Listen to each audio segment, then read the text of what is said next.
How fun is this, Sophie? So fun. Are we live? We are live. This is the real deal now. We're streaming across the world. How exciting. Super happy to have you on board with us today, Sophie. I'm really excited. Thank you. Good. I'm just going to do a brief little warm-up for everybody, just to check that everything's working. And then I'll invite you to introduce yourself, and then we'll have a little discussion. There's a few things that I want to highlight, and then we'll get into the main event, which is our 5 amazing speakers today. Thank you. So everybody, you should be heading over to the stage area now. So we should have arrived. Can you just let us know you can see us and hear us, everybody? And let us know where you're logging in from around the world. So my name's James Ski. I'm the CEO and founder of Sales Confidence. And today we've got the wonderful Sophie, who's dialing in all the way from where, Sophie? Only down the road from you in London. Oh, fantastic. And Charlie, just to let you know, I can see you backstage, so don't sweat it. You're in. Yay, we've got Charlie. Yeah, very happy. He's arrived. So today, the format of Sales Confidence is that we're going to have 5 wonderful 7-minute speakers that are going to take you on a journey and share with you actionable insights. Something that we've done today, which is really interesting, is that we've got a number of experienced AEs. We recognize that as an SDR, your motivation is to get promoted in your career to an AE. And so we thought we would spread the range of speakers and find out different tips and tricks on how you can progress your career. Because there's nothing more fulfilling than getting that promotion and getting to that next stage of your career. And we'll have everybody else highlight what they've done to achieve that in their steps. So Sophie, Hello. You're new to the co-hosting seat. We I know. usually have your CEO and founder, Elaine Tyler, but just give us a little brief introduction. Who are you? Well, I definitely won't live up to Elaine's performance. However, I'm a senior talent manager and client specialist at Venatrix, and we're a specialist assessment, placement, and training organization. And we help super exciting, fast-growing software as a service companies build their SDR teams at periods of hypergrowth. So yeah, that's us. Fantastic. Really excited to have you on board with us today. Just tell us, why do you think the SDR role is so important to businesses? So how long have we got?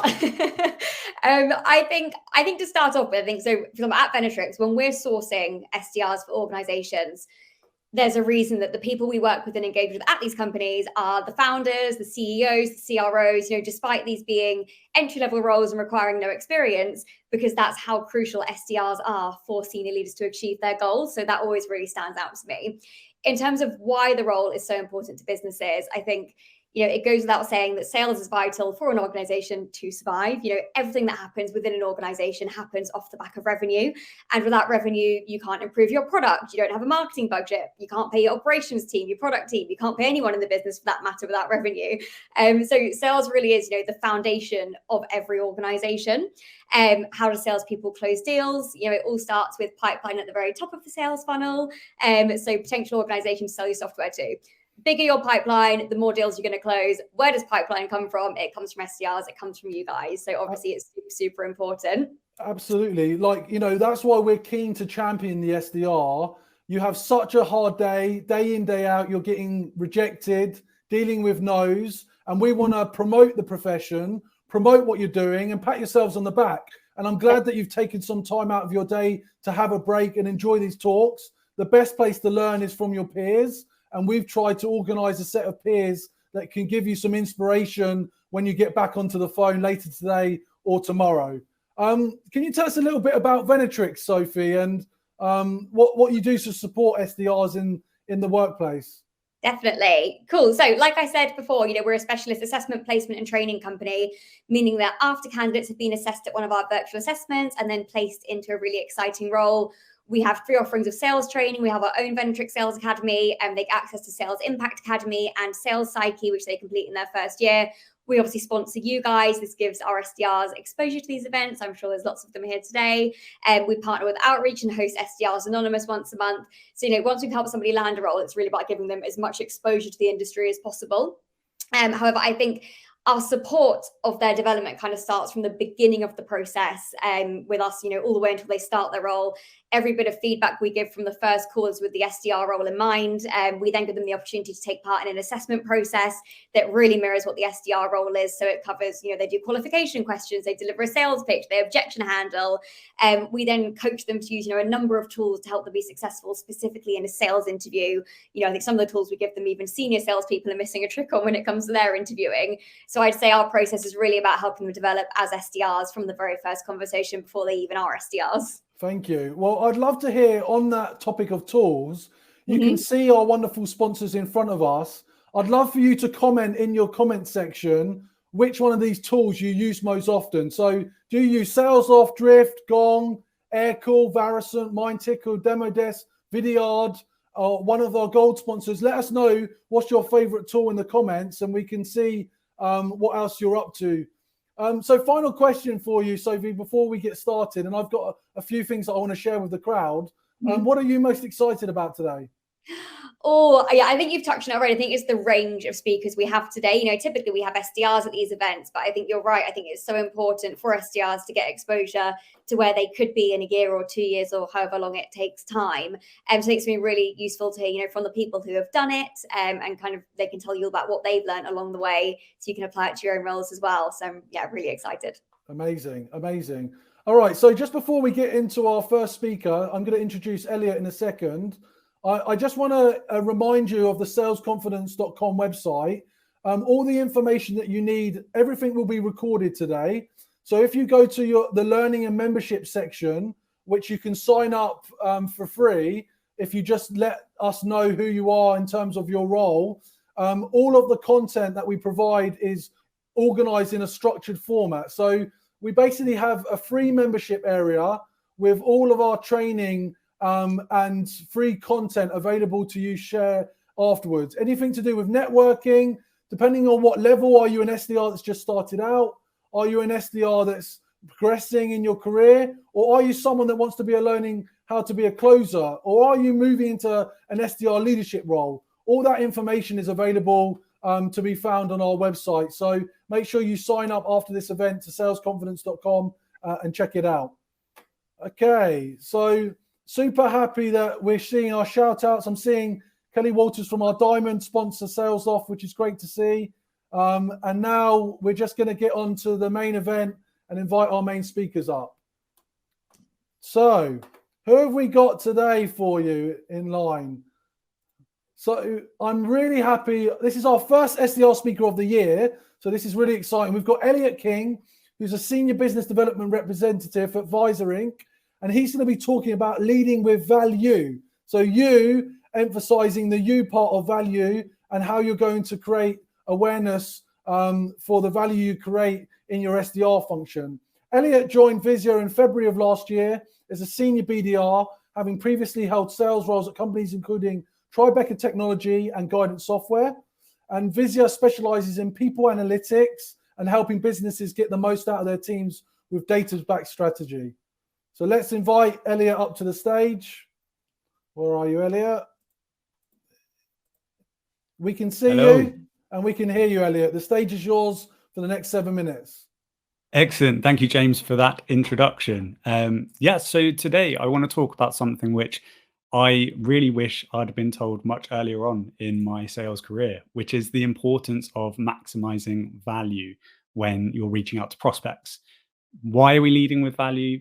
It's an instant differentiator. Your prospects get hammered with literally hundreds of phone calls and emails every day.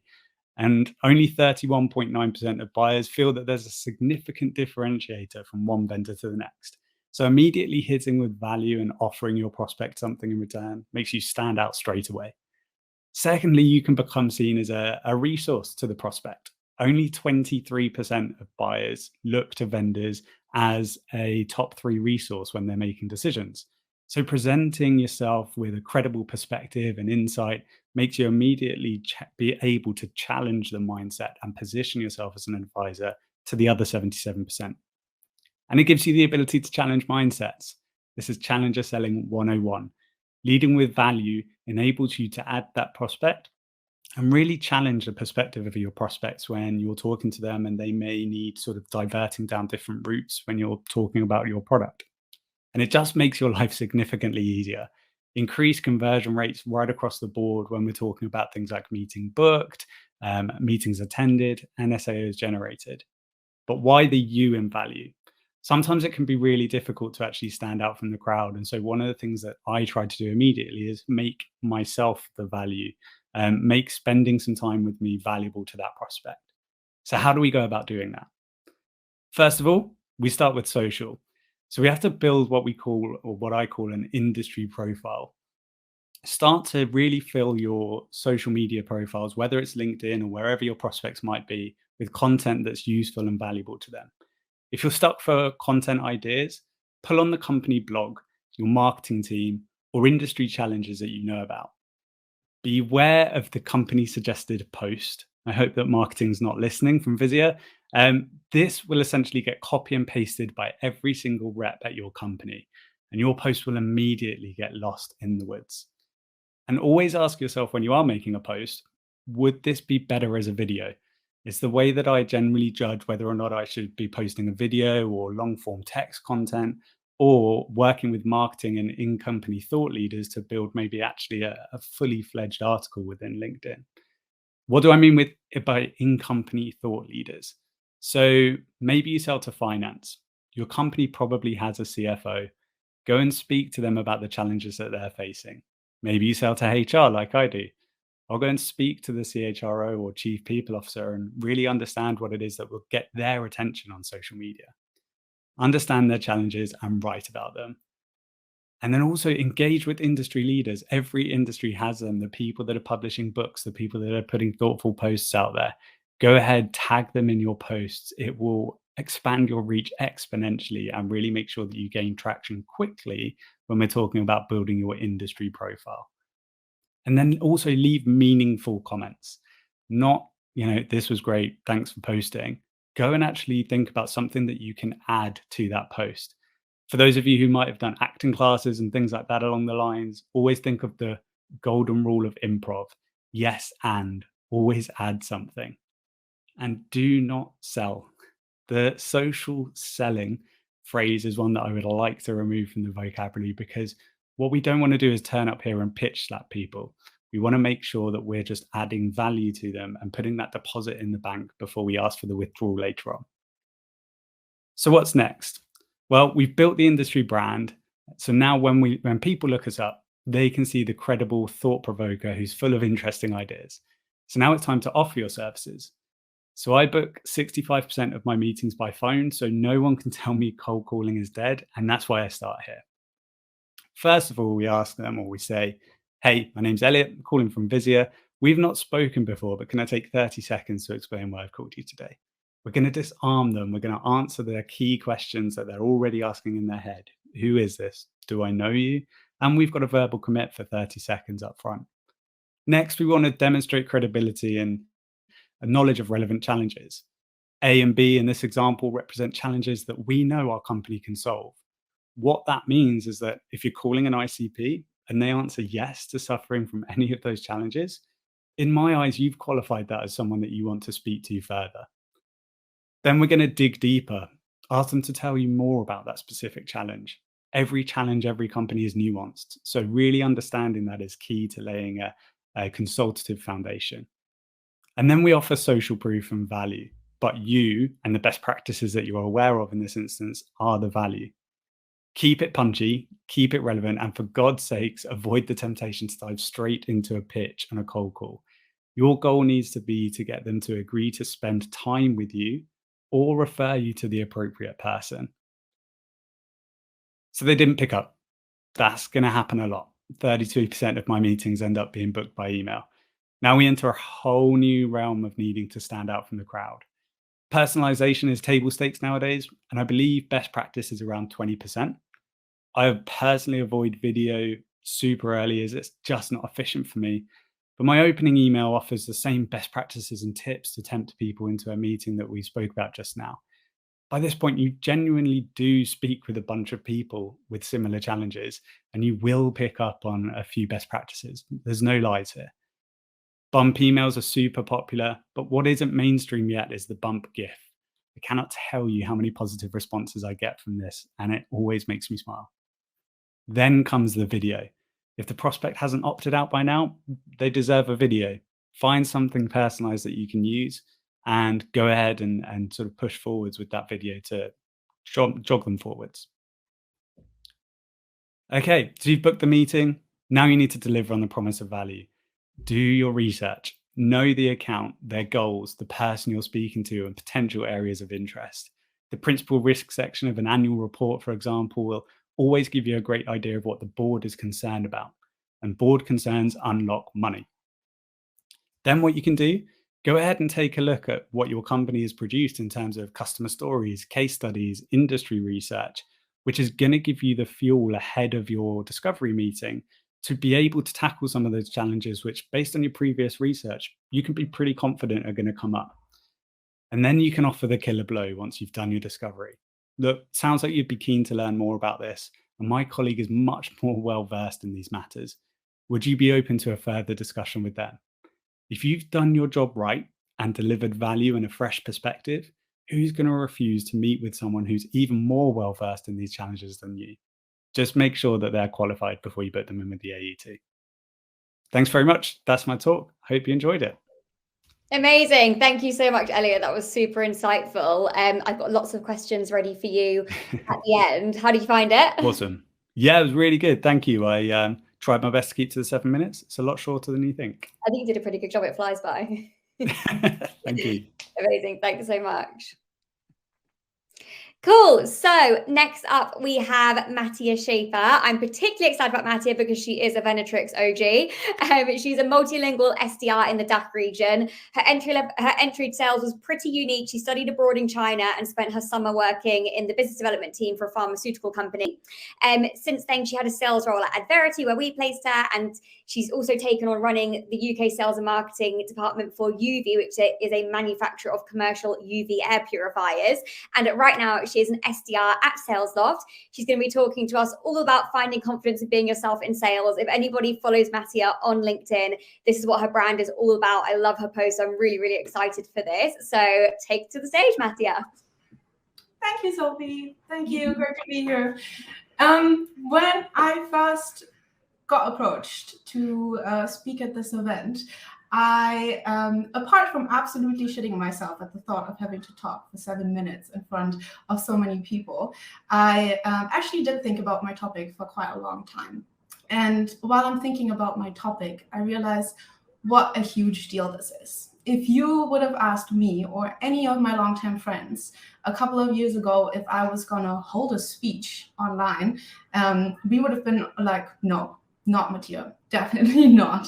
But the last 2 years in sales have definitely changed me and have let me become to learn the uncomfortable, as I'm feeling very uncomfortable at the moment, but we're loving it. And it has taught me that I need to be myself and love to be myself in order to be successful in anything that I do. So that's the story that I'm going to tell you about today. I come from a place where I felt uncomfortable all the time. I used to be so worried about what other people thought about me, about what I said and what I looked like and what I did, really. So much so that if I was in a room full of people and someone else on the other side of the room would laugh, I would immediately think that they're laughing about me because of what I was wearing or what I was saying. This is how uncomfortable and self-conscious I was, really. And it held me back from a lot of things that I wanted to do and that I wanted to say, really, because what other people thought about me limited me so much. But that changed when I got into sales. And I have to say, when I never really thought about going into sales, right? Like, I studied international business, like Sophie said, in the UK. I'm German, if you haven't caught on to my accent yet. And university didn't really teach me about sales. Even though it was an international business degree, I haven't had a single sales class. So I had no idea what sales was. And still, sales has quite a a bad reputation, which we are obviously trying to change here. But when I got first into a couple of my interviews, I absolutely failed them, like the first 10 or 20 ones, because again, I wasn't being myself. I was looking up, like, what should I say? What should I wear? How should I sell myself? You know, I would look up, okay, what should I say when people ask me what my biggest weakness is? And Google told me I should say my biggest weakness is being a perfectionist, and that comes into my way sometimes, which is, I think, a classic one. But I did get a job as an SDR, and the first couple of months were tough. I was comparing myself a lot to other people that were posting their opening and reply rates on LinkedIn, and it impacted my mental health because my reply rates and my opening rates were nowhere near there. So I started copying other people. I used their messaging and I used their emails and what they said and their style all the time. I almost felt like I was wearing a mask coming to work. Like, if you would compare my WhatsApp messages, my personal messages, my personal way of communicating and compare it to my professional emails that I'm sending out, you wouldn't have a clue that that's the same person, right? And that was difficult. And while I'm looking at all of these emails that I'm copying and the messaging that I'm copying, I realized that most of them really sound the same. Like, a lot of the times you can't even tell if a robot said this, if this was an automated message, or if an actual human was behind that email. And at the same time, I'm reading a study and it says C-level executives, the people that I'm speaking to, that I'm intimidated by, because at the time I still think, oh, I'm just an SDR. What can I say to these people, right? Those people get 127 outreach attempts a day. 127. Now think about that number. That's 127 emails, cold calls, LinkedIn messages that almost look the same. A sea of 127 emails. And I realized that for the first time in my life, I shouldn't care about what other people do and what they say in their messages. And I shouldn't blend in. The only thing that's going to make me successful is to stand out if I'm different to anyone else out there. And then the next question to that is obviously, how can I stand out? Like, how can anyone stand out? And I asked myself this question for such a long time because I thought it was a difficult question. But really, at some point, I realized that it's not that difficult. It's not that difficult to stand out because in the end, we are all hyper-personalized. We are all hyper-different to one another. Being yourself and embracing that will make you stand out. So I was like, okay, now I know that I'm different to anyone else, but how do I bring this out, right? So I talked to my friends a lot and I asked them, and my family, and I asked them, what do you like about me? Why are you friends with me? Because my friends obviously, they have a reason to be friends with me. My family, not so much. They really have no choice, but my friends do. And I gather all this insight about why they think being friends with me is worth it. And I also go on a journey on myself to see, okay, what am I like? Who am I like? What am I funny? Do I like cracking jokes? Do I like using memes and gifs in my emails? Hell yes, I do. Like, why do I not do that at work as well? Why do I, put on that mask when I go to work and am not being myself? Oops, my computer just fine. Yeah, and when I started doing that, when I put a little bit of me in everything that I did during my outreach, my reply rates skyrocketed, and I booked in so many more opportunities than before. And that was really the point where I was like, oh, damn, this is working. I can be myself. And that was obviously really, really good for my career. But I think the overall message was much deeper and didn't just apply to sales, but also to my personal life, to everything in my life, that in the end, people appreciate me as me. And people like me being me, right? So I used that, and I used my individualism and my personality to my advantage. So the next time you write an email and you reread that email and you think about that sea of 127 emails that all look similar, and you read that email and you can pinpoint that this email is for you, or that email was written by you, then you can send it. And if not, then don't send it. If that email could have been written by 1,000 other people, don't send it, rewrite it. Because in the end, people want to speak to people, want to speak to individuals, and not to some AI robot or generated message. So if you want to be a little bit more yourself in your outreach, then I would say talk to your friends. Find out why they're friends with you, what they appreciate about you. Go on your own journey to see what makes you different as a person compared to everyone else. Compare your means of communication to your emails compared to your WhatsApp. And I'm not saying that you should write a CEO the same message that you write your best friend at 2 a.m. in the morning on a Saturday night, right? But make sure that they're somehow aligned, that you can still say, this email was written by me. And just do it. I was so afraid all the time of just doing things. And as soon as I started just doing things, everything comes into place. Like, just do it. And lastly, I think it's really, really, really important, especially if you just start in the industry, work for a company that embraces who you are and that empowers you to be yourself and that doesn't put you in a box. That's me. Wonderful. Thank you for being so honest and open. It really takes a lot to show that level of humility. And I think a lot of people are, especially at the SDR level, but at any level of your career, you're faced with challenges and obstacles that for a period of time, you're not overcoming them as effectively as you'd like. And it takes that internal reflection to actually understand what you need to do to improve. So kudos to you. I really appreciate you sharing your talk. No worries. Thank you, James, for having me.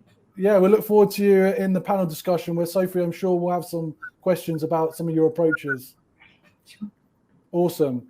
So next up, we've got the wonderful Alex Mordellet, who is an enterprise account manager. So what Sophie and I mentioned at the beginning, for the first time ever, we've included AEs on this talk because we realize as SDRs, that's one of the greatest motivations is to perform in your role and become an AE. So Alex is going to be talking about going from a BDR to an enterprise AE in 3 years and explain to you what the mindset for success is. Alex joined Harness as a commercial AE in February 2020 before moving into his current role as an enterprise AE. He previously worked at App Dynamics, which has a reputation for producing incredibly thorough and effective salespeople, and also Transperco. Harness is the first software delivery platform that uses machine learning to simplify the entire process of delivering code from artifact into production. Alex, I'm adding to your stream. Here you go. Thank you. Thank you, James. Yeah, thank you very much. Very happy to be here. And yeah, Mattia, I think it was a very personal story, and that's one of the toughest things to do. Sometimes we're, we have a very fast-paced environment. We've got our head in the handlebar, and it's important to take a step back and reflect on who we are and how we can be ourselves. Because in the long term, only if we're ourselves and we're happy, we're going to be performing. So really enjoy that. And yeah, I wanted to focus that talk on the mindset and just share some of the experience and principle that I've believe made me successful. As James mentioned, I was lucky to start my career at App Dynamics, which was a rocket ship and a very fast accelerator, a great school to learn those skills. So, and I actually almost got fired, in the first 2 months when I joined AppD. So I joined as a BDR in July, August. It was the quiet summer months. I was finishing my master thesis and thought I had time to learn the theory, was very curious about everyone, about the tech. And within those 2 months, I got a call from my manager at the time, and she told me I received a calendar invitation, and within 3 weeks, I was going to meet with the VP of EMEA, and it was much better for me if this meeting didn't happen. So I changed the strategy and started executing a hell lot and cold calling all those prospects. I was working with a wonderful team in France of account executives, was working daily with them, hitting the phone, and managed to escape from that and be successful at the time. And that really taught me that we won't always have time to learn how to walk in those environments, and you're asked to run straight away. And more than just having to embrace those uncomfortable moments, there's always going to be a lot of pressure and a lot of distraction. So I think one of the first point is really focus on your objectives, when you're a BDR and SDR, you're solely measured on the number of meetings you deliver. When you're an account executive, on the quota. So really focus on that, on executing, and especially when you begin as a BDR. I'd say you've got a 12 months roughly expiration date as the product on the shelf of a supermarket, because you're gonna get bored, or the motivation is gonna take a hit, and it's normal because every single week you're restarting again from scratch, from zero, and you need to deliver those meetings.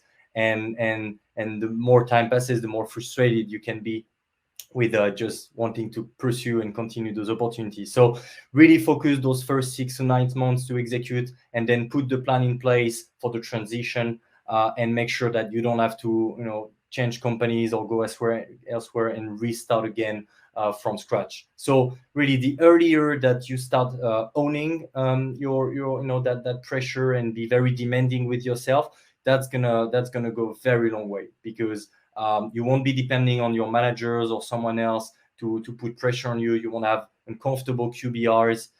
You can really set up your own standards, and ensure you have the discipline to execute, and then you'll be autonomous. And I think it's one very important principle I'm always following. And as I said earlier on, it's you have to adapt to uncomfortable situation. And one thing I also learned the hard way sometimes is it's okay to have unlogical or unfair situation, because it might seem unfair to you, but what is fair? All right, it's those companies are not democracy. They put meritocracy in place, but anything can happen, right? People who put the rules, they can change the rules whenever they want. So really focus on, again, what you can control, and if things are changing, really choose your battle wisely, and don't fight for nothing, right? Always take a step back, see the big picture, what is important to focus your efforts on, your energy.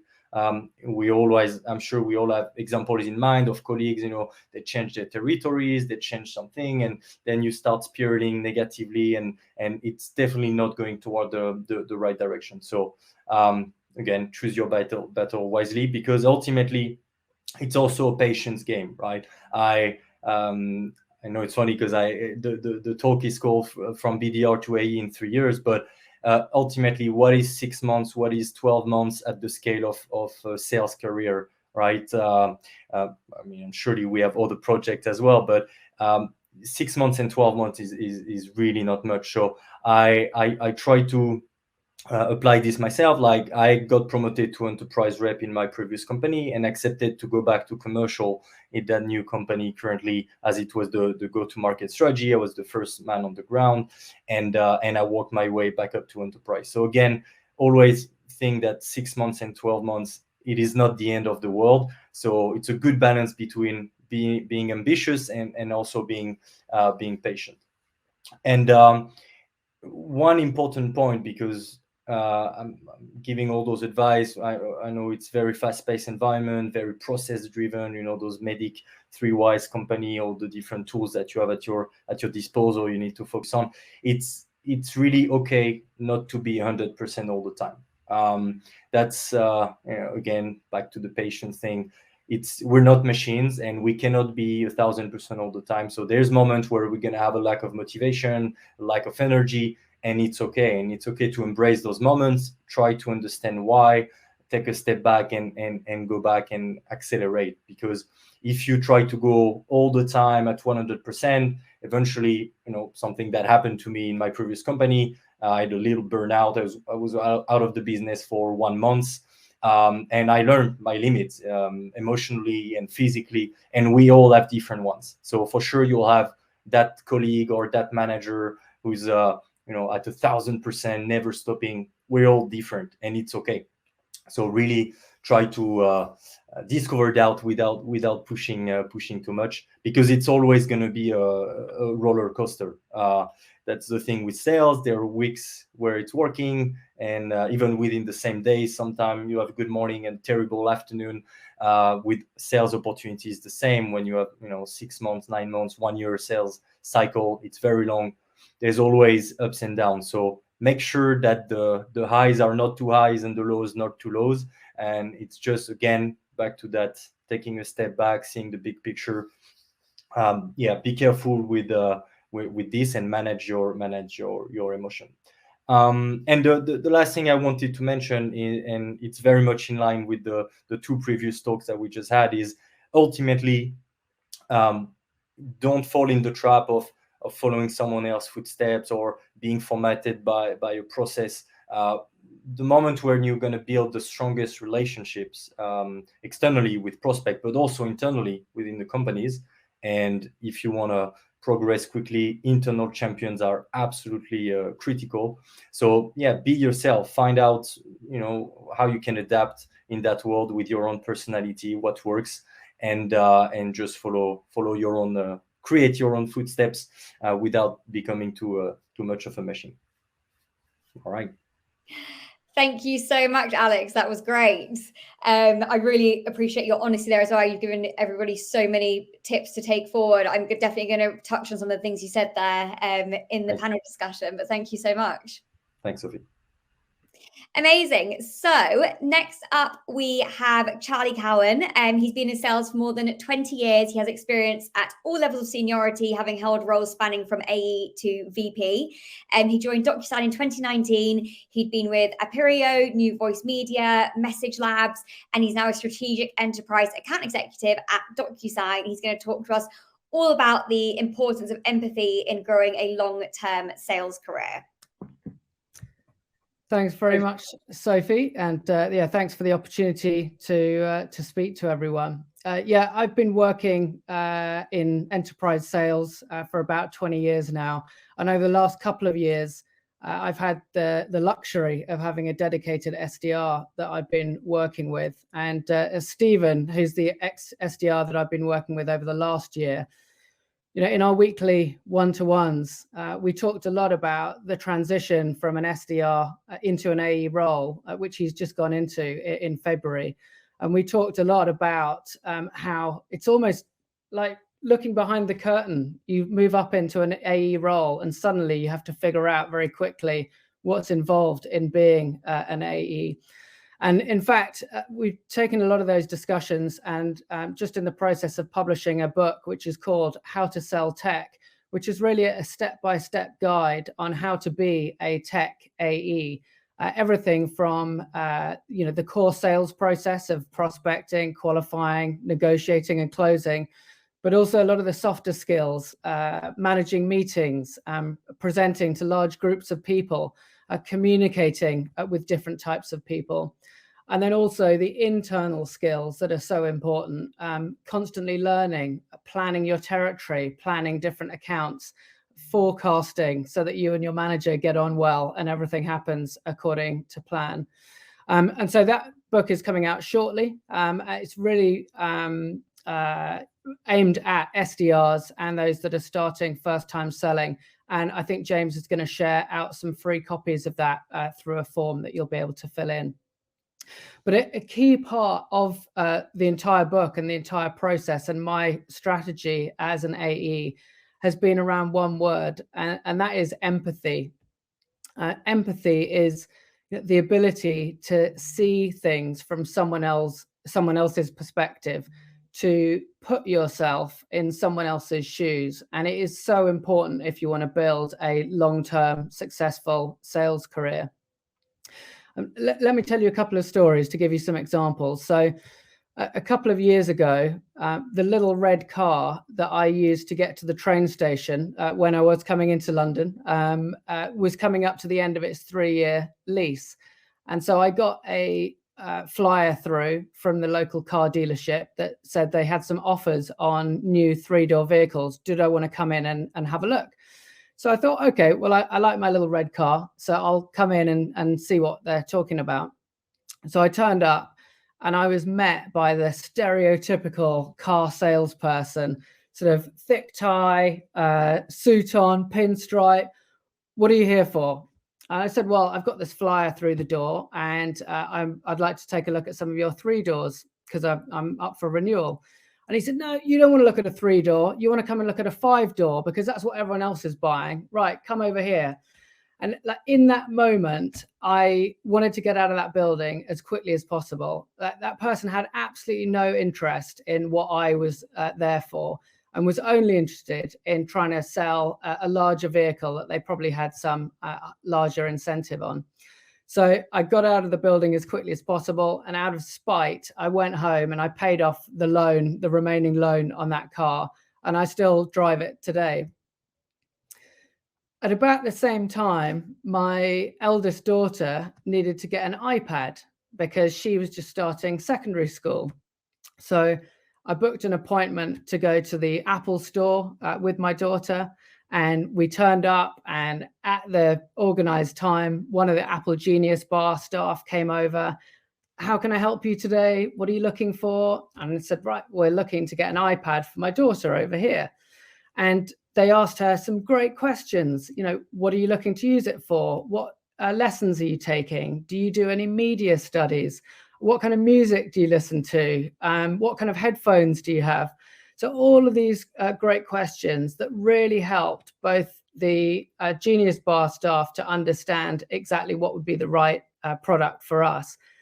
But it also, they addressed questions to my daughter, who is the user of the product. They addressed questions to me, who was the budget holder.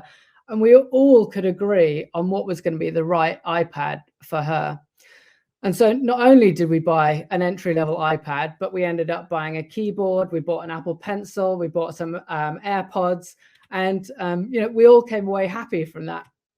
And for me, that really is the difference between bad sales, which is you trying to win and the customer losing, as in the car showroom experience, or good sales, which is really helping your customer to buy and giving them the right solution, which is what I experienced in the Apple example.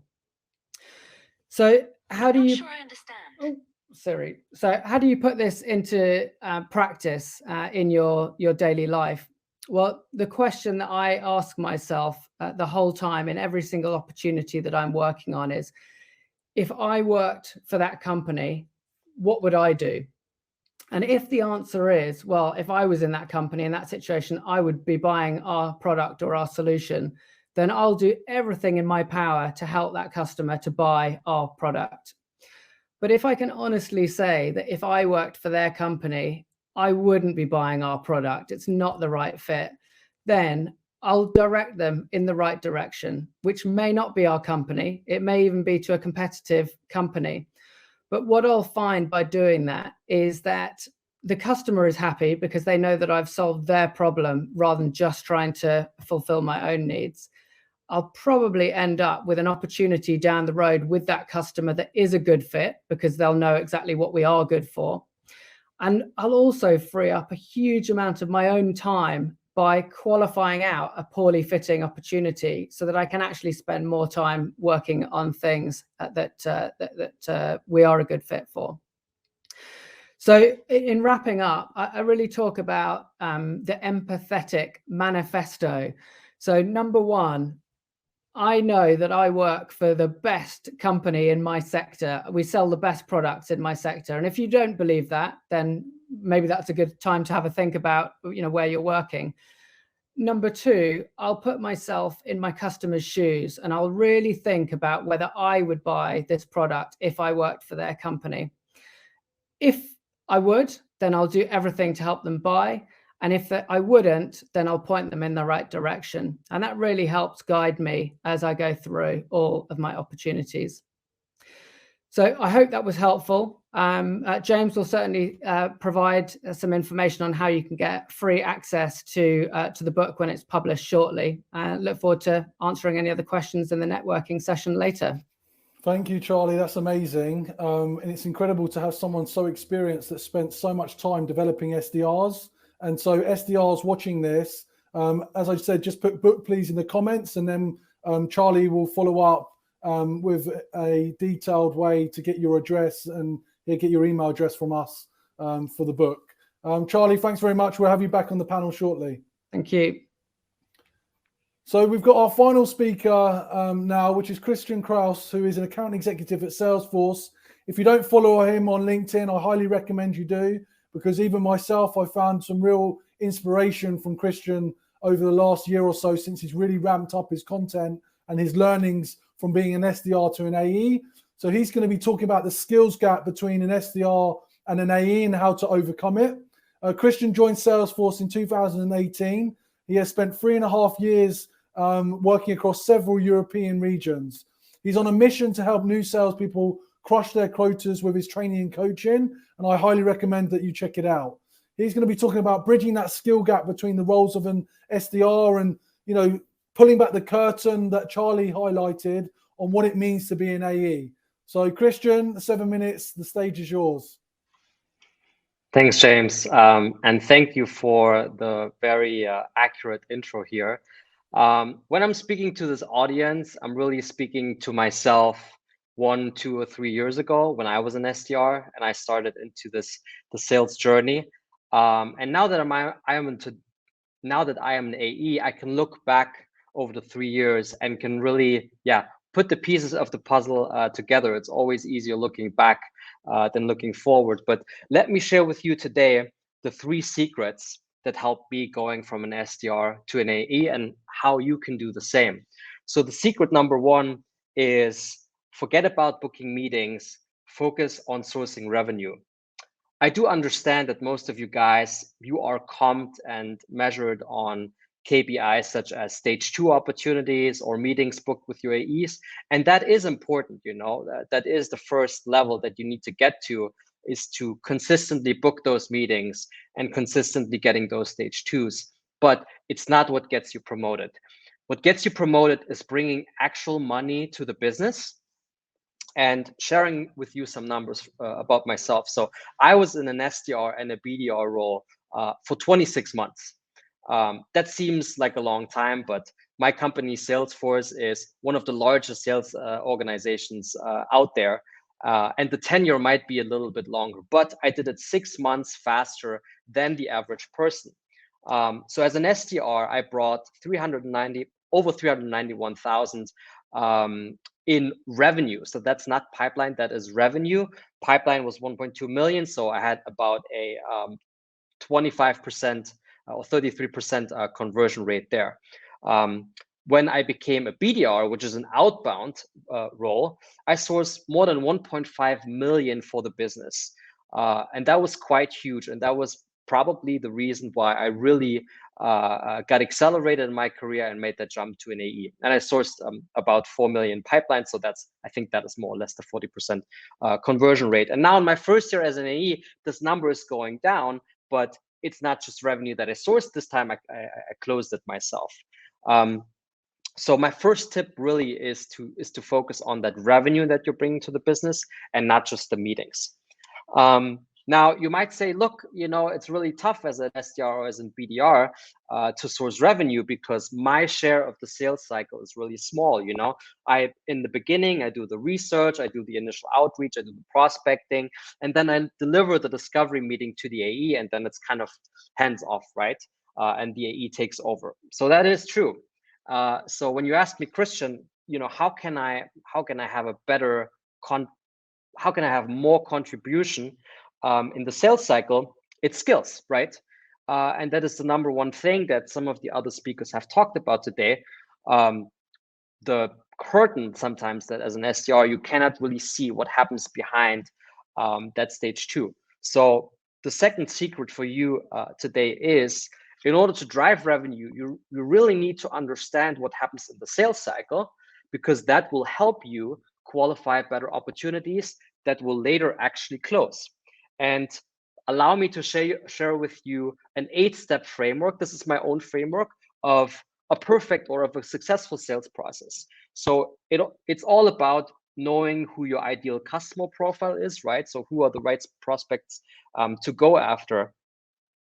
Articulating what your actual value proposition is. You know, what is it that your solution or your product is doing better than the competition, and articulating that in your outreach.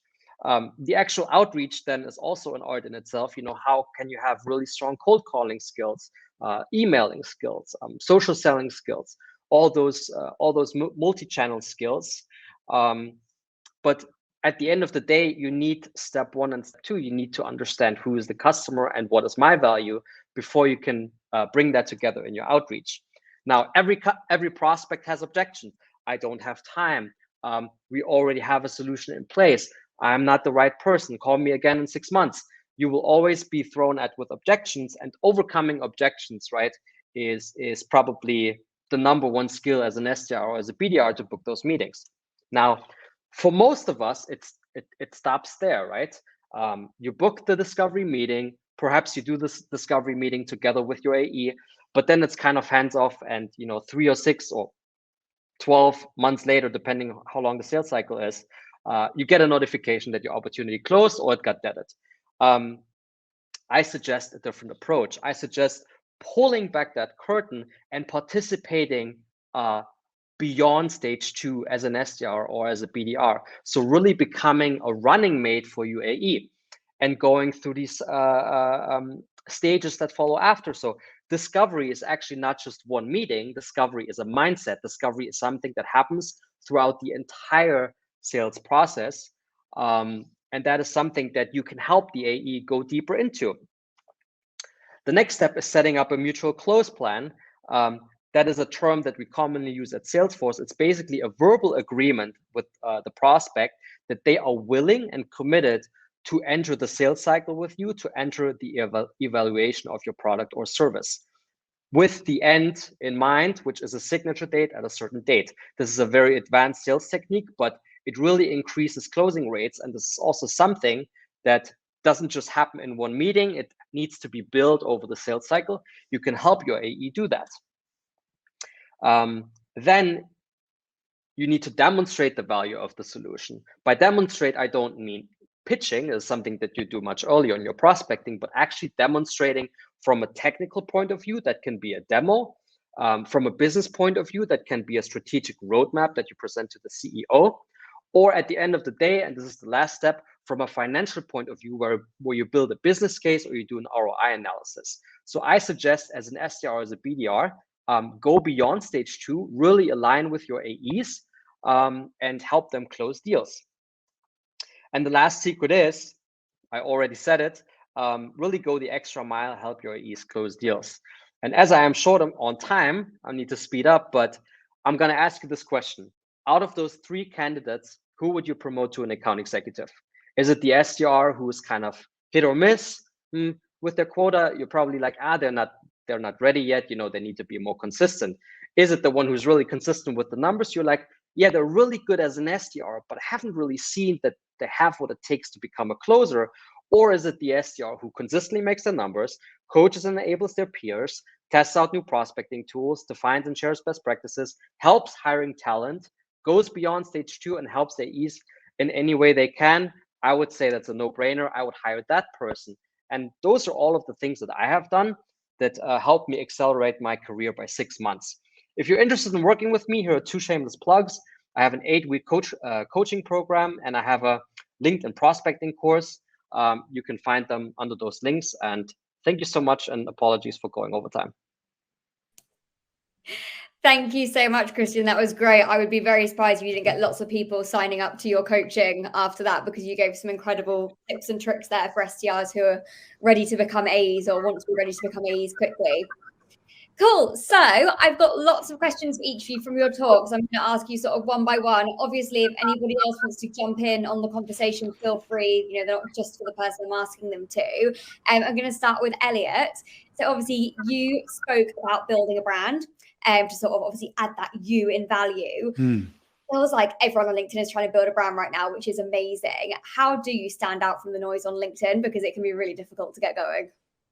Definitely. I think I'm helped in part by the fact that the industry I sell into, HR, like there's not a whole bunch of BDRs out there that are posting videos and their own authored articles and things like that. So that definitely helps. But I think video is key.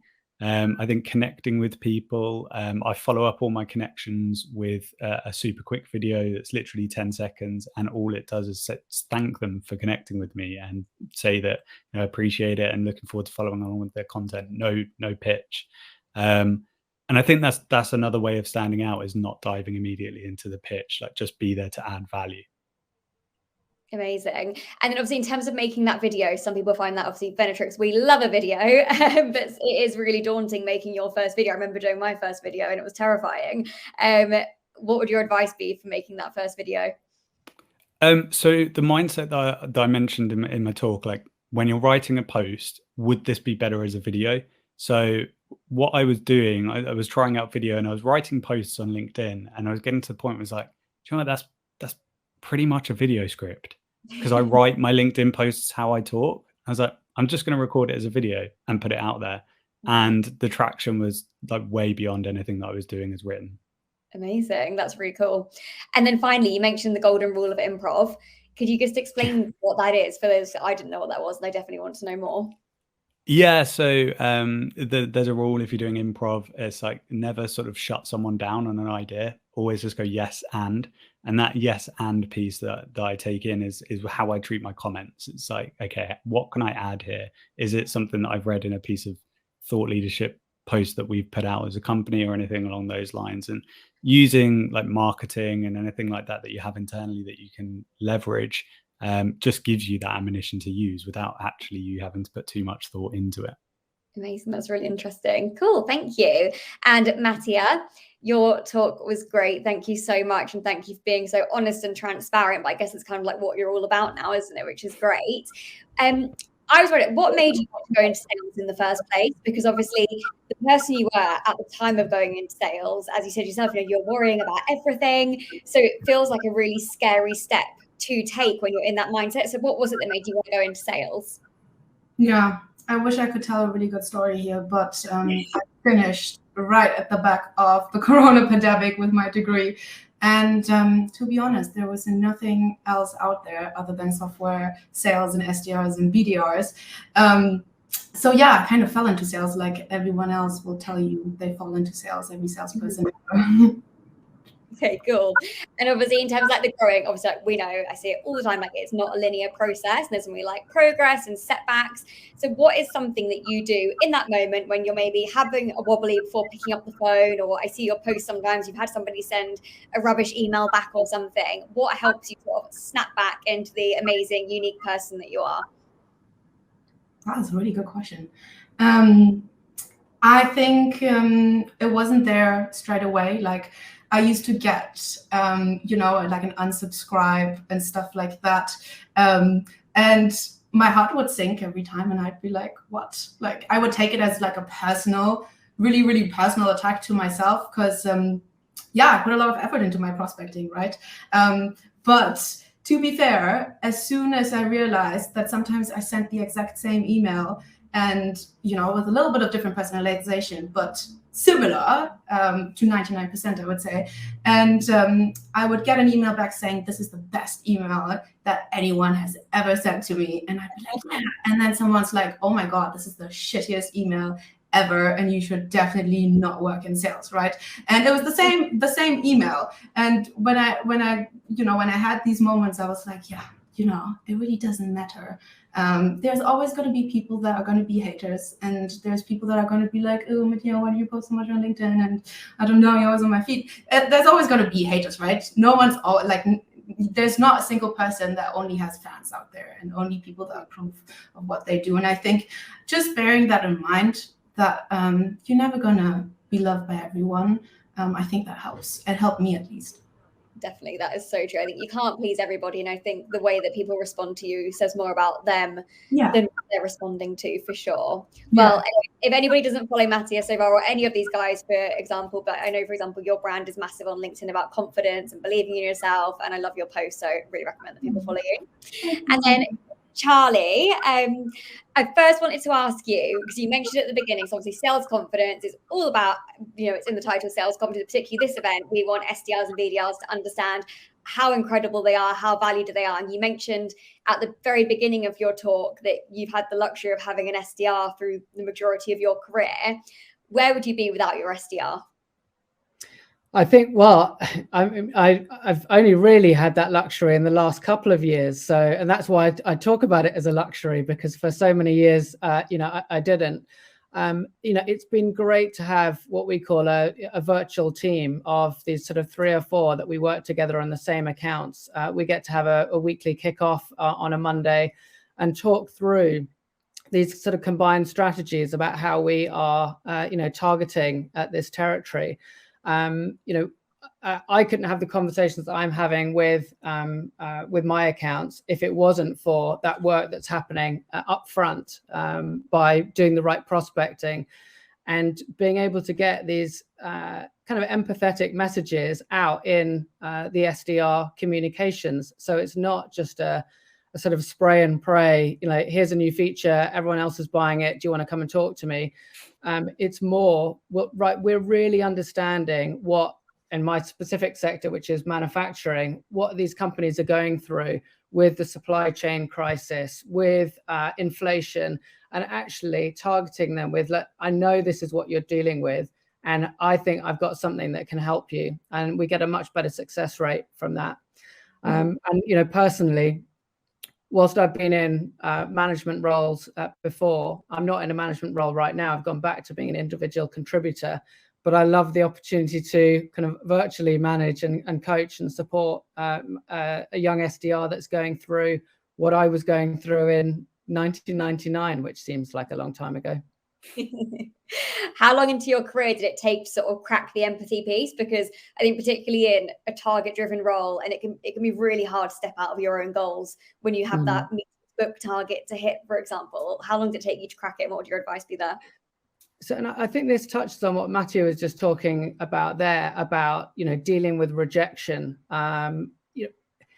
When you start off, it's so easy to dehumanize your customers. It's just leads, contacts. They're people that we've got to, compete against. And you get rid of the rejection by getting rid of the humanity. And it's very easy to be in that space for a few years. And then you come out the other side where you say, actually, I'm okay dealing with the rejection. Now I can start to look at my customers as human beings again by understanding their problem, by actually trying to help them. And once you do that, then I find it a lot easier to now compartmentalize. So to split up, if you get a rejection, it's not a good fit, it's not the right day for that person, or they've already bought something else that's similar, to be able to just say, right, that's not good for them, but I can now pick up the phone 3 minutes later and have a very positive, enthusiastic call because I've left that behind. But even 20 years in, it hurts. It really hurts, especially when you've been putting in so much of this empathy and you really do care and you really do want to help. So when you get a no, it still hurts. And in those examples, go for a walk, go for a run, just go and sit somewhere else. And it's just about changing your, mindset for just a few moments before you get back on it again. Mm-hmm. So I think the importance of stepping away from your laptop in those moments, like you said, getting some fresh air, it just resets your brain. So you're not staying in that sort of negative cycle is really important. Yeah. Cool. Okay. And then Christian, the question I have for you is sort of lots of SDRs are itching to get into closing roles. And I think, it's so important, like you said, you need to develop these skills before you get into that role. What do you think the danger of becoming an AE too quickly is?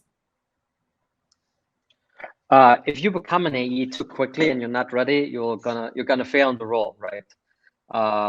I've seen that happen also in my company, and it really is a shame. There's not really any shortcuts in your development as a salesperson. I spent those 26 months in an SDR BDR role, which is it's a long time. It's more than 2 years, but the foundation that I have built in those 2 years really helped me to ramp really fast in an AE role, and have really great performance in my first year, which now promoted me again to larger accounts. So I'd rather you take it a bit slower in those first 1 or 2 years and really learn the foundational skills, because the rest of your career will then go much better for you, if that makes sense. Definitely. And I think obviously, a lot of your talk focused on aligning with your AE, and that's ultimately going to supercharge your success as well. However, I think, not everybody has the luck or the sort of luxury of having that relationship with their AE. So how do you approach a conversation with your AE if that isn't happening yet? Yeah, so that is probably, you know, enough to talk for another hour. There's all these AE personas, right? The good guy, the bad guy, the difficult one, the friendly one, whatever. And there's probably a different strategy for each of them. But in general, what's really important for you to internalize is that as an SDR, you are on the same level as your AE, right? You're not under them, you're on the same level, you're in different functions. You have different functions in the sales cycle, but you are equal, which means you are not their PA, you're not their meeting, booking, delivery man. You are really their peer and their partner.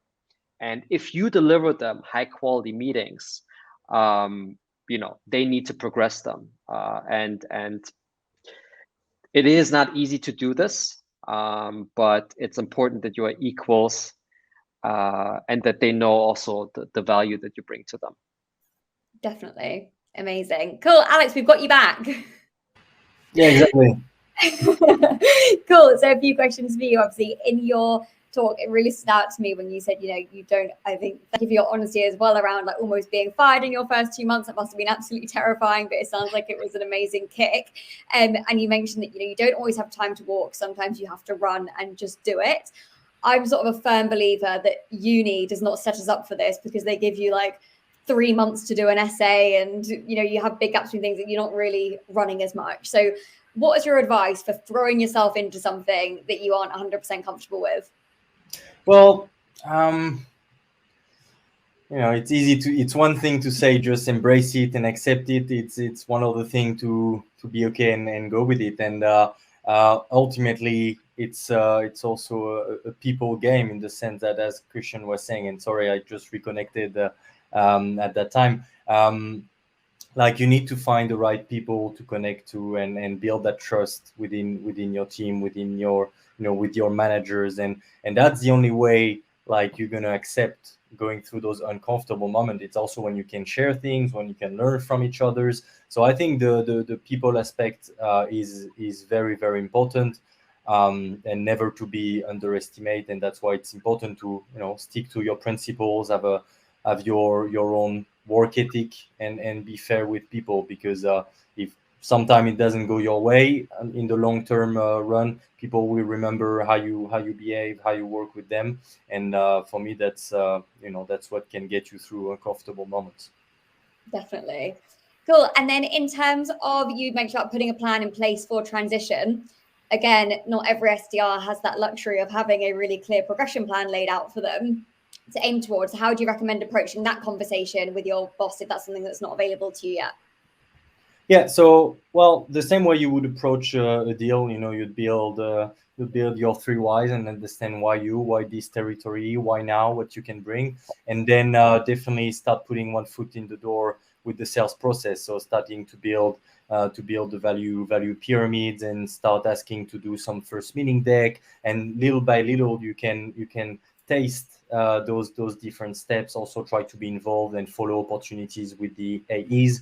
And this will never be like an official process. Like all I'm saying as little tips that you can do yourself. But yeah, like the transition is hard. Like it's a different job. It's extremely valuable what you learn, you know, with the PG. Great skills. You're gonna be forever grateful to all the moments you struggled. But the day you become an AE, it's like it's a different world. And it's gonna be uncomfortable. Back to that point. So yeah, the only way is to try to test and learn with the AEs, and that's how it can work out. Amazing. Cool. I've got one more question, James. Is that okay? Cool. Obviously, at the end, you mentioned burnout. Again, thank you so much for your honesty there. How did you bounce back from burnout? Well, you gotta, you know, one thing that impressed me when I started this working in those companies is everybody had this inner why. Like they knew what was driving them. Some had like very tough histories, and I was like, you know, I'm just I feel like a regular guy. Like what am I gonna do here? How am I gonna survive? How am I going to survive the pressure? But then you find out what you like, what you enjoy about the job, and then also all the possibilities it unlocks for your life, for your future career. So that's starting to create that why and why you're driven. So well, again, you need to take a step back and just see the big picture. Work with the team, with your manager, find the people you trust also outside of work, and just recharge. Know what you want to do, what you want to achieve with a plan in place. Because if you're just running without looking in which direction, like you're heading for a wall, it's going to happen again. So it's very important to take a step back and take your time to come back. Definitely, I agree. Thank you so much. And also, like, anybody who's watching who is experiencing burnout or those sort of feelings, the best thing you can do is go and speak to your manager about it, because those sort of things don't go away from just working through it sort of thing. It's really, really important, as Alex has emphasized. So amazing. Thank you so much, guys. Amazing. Great job, Sophie. Excellent. I've been majorly impressed by your co-hosting abilities today. So thank you very much for that. And also a round of applause to all the speakers. I know you can't see the audience, but believe me, the response has been hugely positive on each of your talks. Has been fantastic today. We wouldn't be able to run these sales confidence events without speakers, and we're highly curated. So if you think you've got what it takes to speak at a future sales confidence event, just go and DM me or connect with me on LinkedIn, James Ski, and see if we can get you in the mix for the future. So right now, for the last 20 minutes or so, there's an opportunity to meet the speakers and do some networking. So if you go to the networking tab, which is on your right, speakers, you'll need to leave the backstage area and go to where you registered. And then there's a networking section where you go on a roulette and have a conversation with everyone. So once again, I just want to thank everybody for your time, your support, and your commitment to this session today. We had over 150 people join live. It's been a fantastic result. So Sophie, Christian, Mattia, Charlie, Elliott, and Alex, thank you very much. Have a great day.